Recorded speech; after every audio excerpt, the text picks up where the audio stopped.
Hi friends, equity shares తెలుగుకి స్వాగతం. ఈరోజు మనం ఐటీఆర్ తాలూకా ప్రాముఖ్యత, దానివల్ల లాభాలు ఏంటి అంటే అసలు ఐటీఆర్ అనగానే చాలామంది భయపడతారన్నమాట. అమ్మో, ఇన్కమ్ ట్యాక్స్ రిటర్న్స్ వేయాలా అని. దానివల్ల చాలా ఉపయోగాలు ఉన్నాయండి. ఈ ఐటీఆర్ రిటర్న్స్ వేయటం వల్ల ఏంటంటే ఫస్ట్ ఆఫ్ ఆల్ ఏంటంటే బ్లాక్ మనీ అనేది ఉండదు. మొత్తం మనం ఎంత సంపాదించామో అంతా ఈ రిటర్న్స్లో కనుక మనం చూపించుకుంటే చాలా మంచిదండి. మొత్తం వైట్ మనీ, ఎవరు వచ్చినా మనల్ని ఏం చేయలేరు, ఏమీ ఇబ్బంది ఉండదన్నమాట. మొట్టమొదటిగా ఏంటంటే ఇది మనకి ఇన్కమ్ ప్రూఫ్ కింద ఉపయోగపడుతుందండి. మనకి ఇంకా ఈ కార్డులు, వైట్ కార్డులు ఇంకేమీ అవసరం లేదు. దీన్ని ఇన్కమ్ ప్రూఫ్ కింద మనం చూపించుకోవచ్చు. అదేవిధంగా అడ్రస్ ప్రూఫ్ కింద కూడా మనం చూపించుకోవచ్చండి. తర్వాత ఏంటంటే ఈ క్లెయిమింగ్ లాసెస్.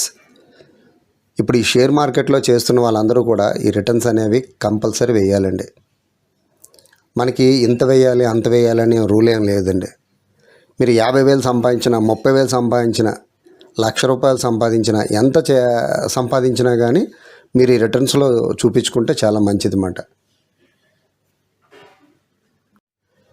ఈ స్టాక్ మార్కెట్లో మనకి అంటే ఇయర్ ఎండింగ్కి ఏప్రిల్ 1 నుంచి మార్చి 31 వరకు ఫైనాన్షియల్ ఇయర్ అని మనం చెప్పుకుంటామండి.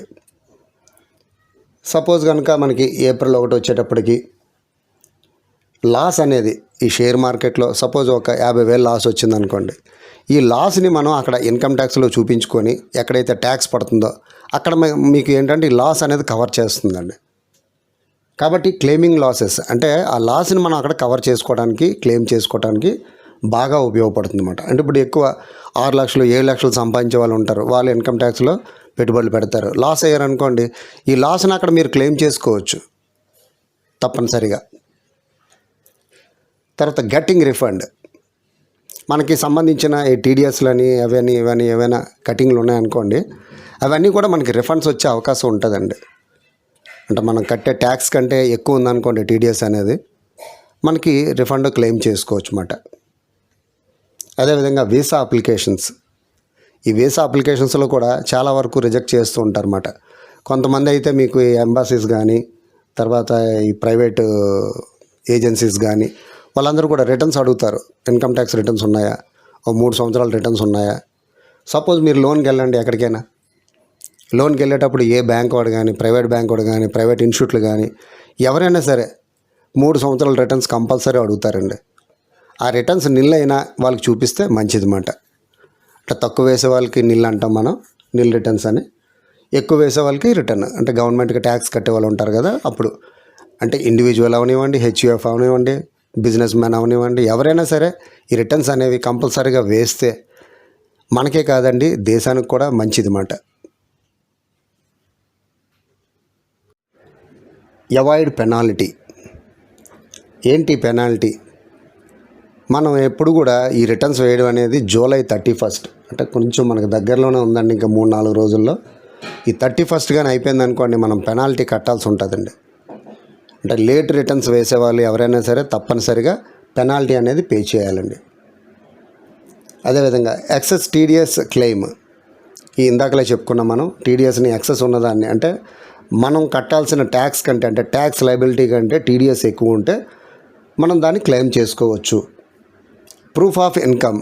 ఇందాక ఫస్ట్లో చెప్పాను మీకు, దీన్ని ఇన్కమ్ ప్రూఫ్ కింద మనం చూపించుకోవచ్చు. లేదంటే ఈ ఎంఆర్ఓ ఆఫీస్ చుట్టూ తిరగాలి, అదే ఇంకా రకరకాల గవర్నమెంట్ ఆఫీసుల చుట్టూ 4 రోజులు 5 రోజులు 6 రోజులు అలా తిప్పుతూనే ఉంటారు, కానీ మనకి ఇన్కమ్ ప్రూఫ్ అనేది రాదు. కాబట్టి దీన్ని ఇన్కమ్ ప్రూఫ్ కింద చూపించుకోవడానికి అవకాశం ఉంటుందండి. Claim tax deductions.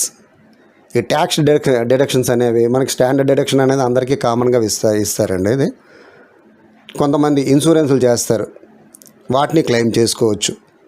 పిల్లల ఎడ్యుకేషన్ ఫీజు ఉంటుంది, వాటిని క్లెయిమ్ చేసుకోవచ్చు. మెడికల్ బిల్స్ ఉంటాయి, వాటిని క్లెయిమ్ చేసుకోవచ్చు. ఈ ట్రావెలింగ్ వాళ్ళకి ట్రాన్స్పోర్ట్ అని, ట్రావెలింగ్ ఎక్స్పెన్స్ అని ఇలాగ రకరకాలు ఇస్తుంటారు అన్నమాట. వాటిని కూడా మీరు క్లెయిమ్ చేసుకోవచ్చు. ఇలా రకరకాల క్లెయిమ్స్ అన్నీ ఉంటాయండి. ఈ క్లెయిమ్స్ అన్నీ కూడా ఈ రిటర్న్స్లోనే మనకి తెలుస్తుంది అన్నమాట. పలానా దగ్గర మనకి ఈ అమౌంట్ రావాలి, అది క్లెయిమ్ చేసుకుంటాం అన్నమాట. చేసుకొని రిటర్న్ చూపిస్తారు. మిగిలిన బ్యాలెన్స్ మీద మీరు ట్యాక్స్ కట్టడం కానీ లేకపోతే నిల్ ట్యాక్స్ కానీ మనం చూపించుకోవచ్చు అన్నమాట. For buying term insurance. ఇప్పుడు టర్మ్ ఇన్సూరెన్స్లు అనేవి తక్కువ చేసుకుంటే ఈ ఐటీఆర్లతో ఏ ఇబ్బంది ఉండదండి, ప్రాబ్లం ఏమి ఉండదు. మనం కనుక 50 లక్షలకు మించి ₹1,00,00,000 వరకు 2 కోట్ల వరకు ఇలా చేసుకున్నాం అనుకోండి, కంపల్సరీ ఐటీఆర్ రిటర్న్స్ అనేవి అడుగుతారండి.